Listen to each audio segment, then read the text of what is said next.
Hello and welcome to another edition of Network Africa. Today I'm Layo Olaide. We begin in South Sudan.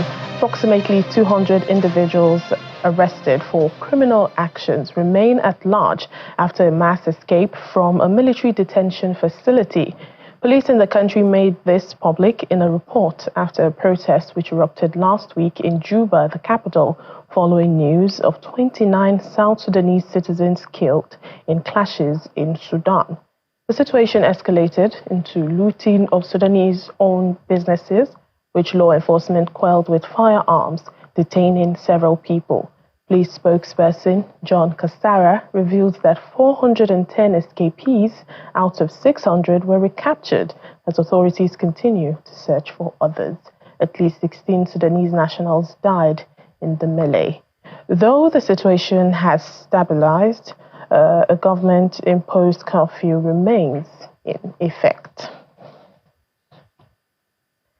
The Malian artist Roky Tror, who was detained in Rome last year due to an international child custody battle and subsequently extradited to Belgium, is set to be released from a Belgian prison.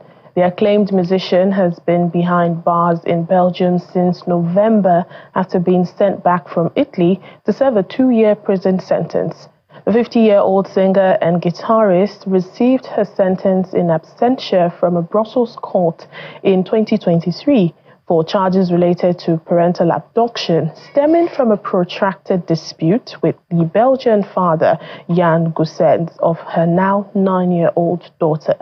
Ms. Traoré is celebrated as one of Africa's most prominent vocalists and served as a goodwill ambassador for the UN Refugee Agency, UNHCR, from 2016 to 2018. Well, here in Nigeria, the Zamfara State Governor, Dauda Lawal, has reaffirmed his administration's commitment to improving healthcare and education in the state. The governor disclosed this while hosting UNICEF Nigeria country representative Christian Munduate in Gusau. Governor Lawal said the state will embark on a major renovation of primary health care centers, beginning with 62 in the first phase, to be able to sustain key health indices and maintain its polio-free status. We want to the country to know that things can be done if there is commitment and there is will to do. And Zamfara for us is a very good example. We of course we will fix them up turnover in 2 years' time. But they are in the right way. So I can mention, and I just spoke with the governor, 0 polio cases in Zamfara. This needs to be kept that way. But we really need to reach all those children in the state that have never received a vaccine. And there we have challenges, how to reach these villages, how to commit local village authorities and village leaders, how to send the message to people that this is important, but also how our health workers really commit to do the job. Part of my goals in democracy,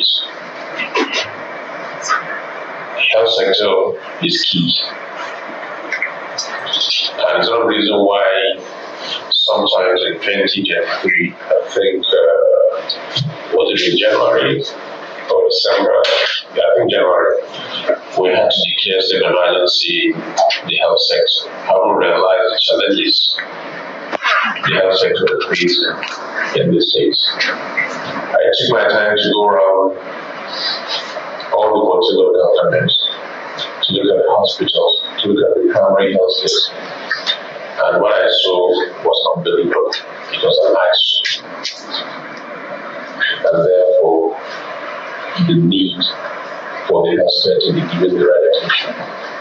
And we started that initiative from that time.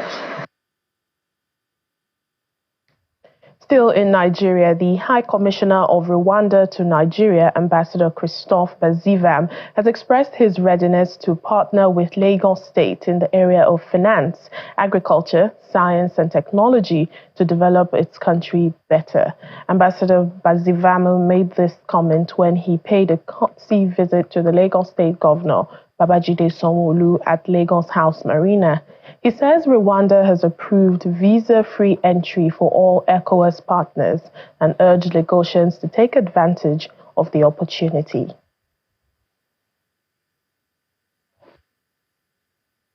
We are here actually to, first of all, appreciate what we have been doing together so far, but once again commit for partnership, commit for cooperation, commit for complementarity, and of course request for open doors both sides so that we can move in harmony and try actually for the better of our citizens, being Rwandans and Nigerians.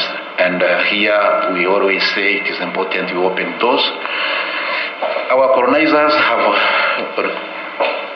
helped us to divide ourselves.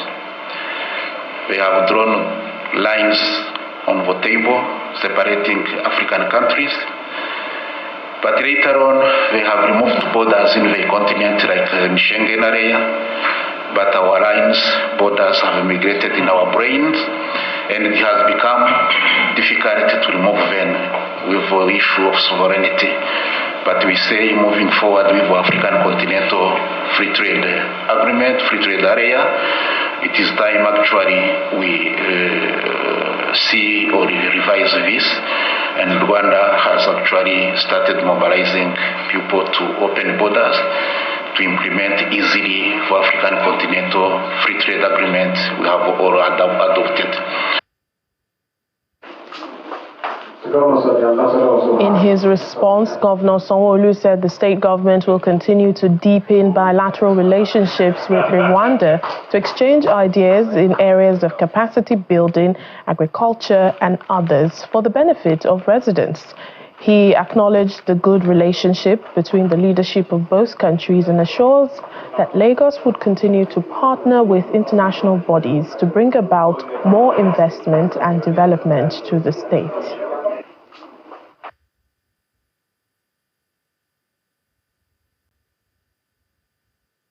It's interesting to know, in terms of natural and mineral resources, what Rwanda has been able to do. I think Nigeria needs to learn very quickly and see how we also can develop not just petrochemical refinery, but refinery in other mineral, areas, and see, like you mentioned, not just an export, but a value addition, methodology. And I'm also aware that Rwanda is also a very innovative country in terms of agriculture. The terrain, flying down, you will see that there's a huge plan, not only in urban farming, but just ensuring that agriculture is a way of life. Lagos, as you might know, we don't have that size, but we consume, that much, and so we are actually also working with some of our neighboring and some of our states in the country to be able to, aggressively, ensure that we have sufficient food security. So it's something that we also can collaborate and listen and watch and see where that can happen. In the Democratic Republic of Congo, thousands of residents are fleeing the M23 rebels who seized the town of Minova this week. With babies in tow and mattresses over their heads, they move towards the outskirts of the city of Goma in the eastern DRC. They arrive on small, crowded boats with bundled up belongings, joining thousands of displaced people already living in the makeshift camp of Nzulu, approximately 15 kilometers from Goma. Some had already fled past M23 advances to Minova, which was home to over 500,000 internally displaced people. The fall of Minova, a main supply route from the neighboring South Kivu province into Goma, is a turning point for the M23 since it launched the fresh insurgency into Congo's mineral-rich east in March 2022.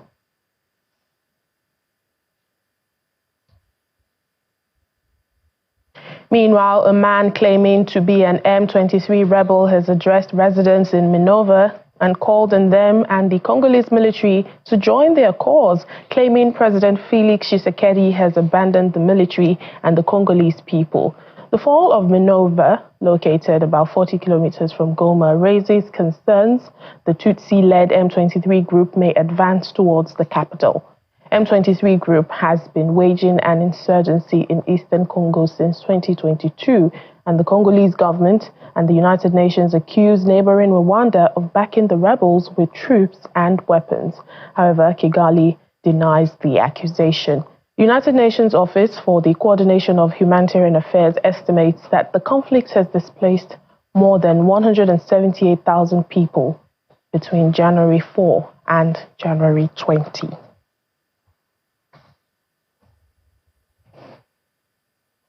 Joining us for more on the situation in the DRC is Peace Kuhumia. Mr. Kuhumia is a resident in the Democratic Republic of Congo, and he speaks virtually to us from Kinshasa. Thank you for joining us on Network Africa. Thank you very much. Well, let me begin by asking if you have seen or experienced the effect of the M23's latest move on Minova. Yes, the situation of Minova, M23, then they came there just to take the area, but Wazalendo and FARDC have been military with a militant Wazalendo. They are very strong. They are fighting. They are striking them out. When they are fighting, people are in the trouble. Till now, the FARDC and Wazalendo are still fighting. They are very strong than M23. And the situation is like this, and the people they are in disorder. This panic situation is not bad. The government is making effort just to succeed to make peace in this area. In the morning, it was very difficult, but right now, situation is going well and well. Even, the Speaker of military sent information that situation is going well and well. Well, since March 2022, we've seen the M23 launch a fresh insurgency into the eastern region, which happens to be mineral rich. What now is the implication of these rebels being in control of Minova? That M23, they are the rebel. They are not Congolese people. They are terrorists from out of our country. Then they come. Just the problem is just to look how to take a mineral and gold, coltan, and so on and so forth. But they are fighting. Just when they are fighting, they are making trouble and to look how to keep the area and to make business. But the government is going to make effort just to circumvent them and to keep peace with people. It's very difficult for this time because people are in disorder, and Wazalendo and the FARDC are fighting very hard, and they are succeeding. They are putting them out of this area for this time. What I know, God with us. People are behind the government, and they're against M2023. The situation till now, what I know is like this, but we are praying God is with us, and the situation is going to be quiet. Now, how are the people reacting to the rebels' speech, and has there been any open reaction to the rebels' speech that was claiming President had abandoned the military and also the Congolese people? The speech was the president. I don't know how this is a politics situation. I don't go down because when politicians are saying there is many understanding, But what like Miami people, though I see that people and the government are together. They're in a link and they are against M23. But even the Rwanda president, what he's saying, I don't have something just to say. I know that we are going to make effort just to make peace, and the situation will be good. Thank you so much. Peace Kuhumia, resident in the Democratic Republic of Congo. Yes, thank you very much. Nigeria has signed a letter of intent with the World Economic Forum to advance maternal health outcomes in the country. The Minister of Health and Coordinating Minister of Social Welfare, Professor Ali Pate, signed the document on behalf of Nigeria at the ongoing 2025 World Economic Forum in Davos, Switzerland.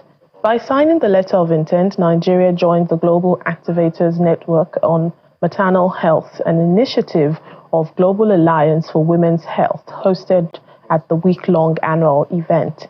The initiative will also support Nigeria's efforts at mobilizing effective partnerships and strengthening maternal health interventions.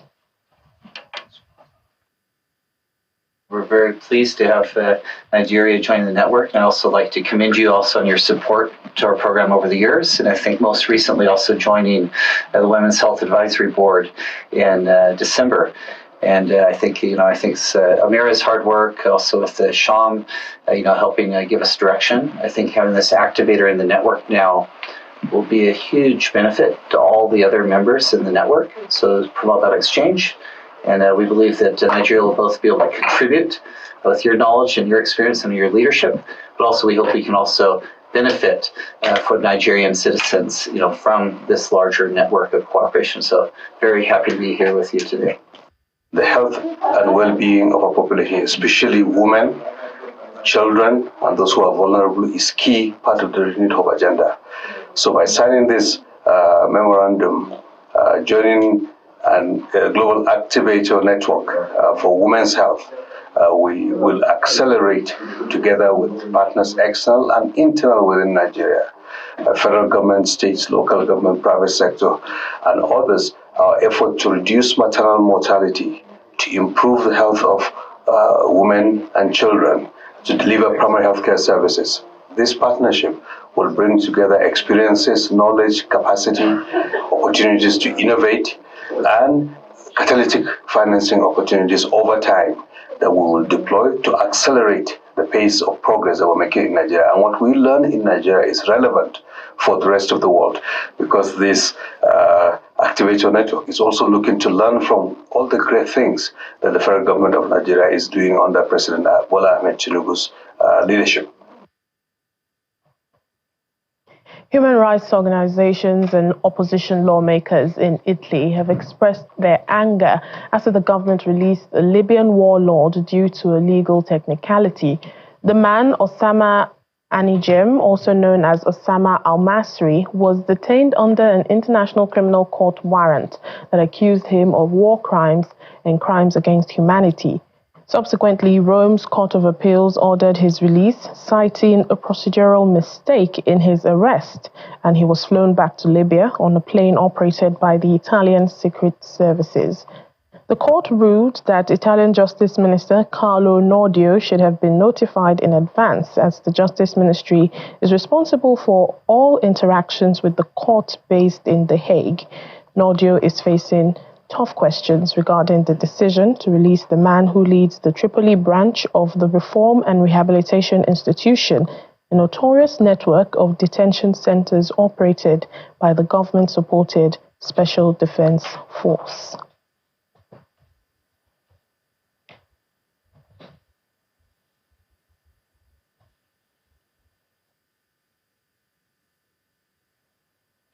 Ukraine's President Volodymyr Zelensky has held talks with South Africa's President Cyril Ramaphosa to explore the possibility of South Africa treating wounded Ukrainians. The two leaders met on the sidelines of the World Economic Forum in Davos. In a message on his official X account, President Zelensky said he also invited South Africa to join the international coalition for the return of Ukrainian children that were illegally deported by Russia. South African prisons are currently home to over 22,000 foreign nationals, with 690 of them serving life sentences. In fact, some correctional facilities are now housing more foreign prisoners than locals, leading to overcrowding. The Parliamentary Correctional Services Committee recently revealed that the Youth Correctional Center in Beavensput holds 525 juvenile offenders, 400 of whom are foreign nationals.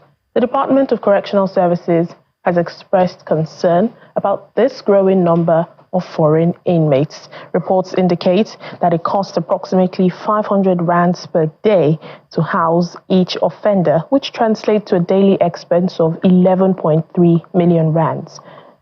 This amounts to a staggering 4 billion rand annually, with taxpayers shouldering the burden of housing these 22,600 foreign prisoners. The committee also found 2,912 foreign national inmates in Modape Correctional Facility. While we were in Koshimampuru Correctional Facility, there were 2,394 foreign nationals. And in Johannesburg Correctional Facility, which is formerly known as Sun City, we have found 4,709 foreign national inmates. This was an oversight that we did last year in October, so the numbers could increase or decrease as of now. On issues of contraband flooding into correctional centers is a serious concern, particularly as the number of investigations and the number of officials disciplined does not correlate to one another.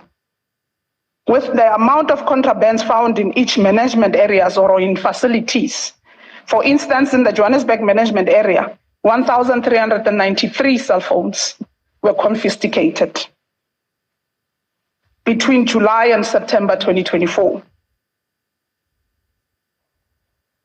And finally, on the program, British Royal Princess Anne has commemorated Black South Africans who died during the First World War as she concludes a 2-day visit in the country.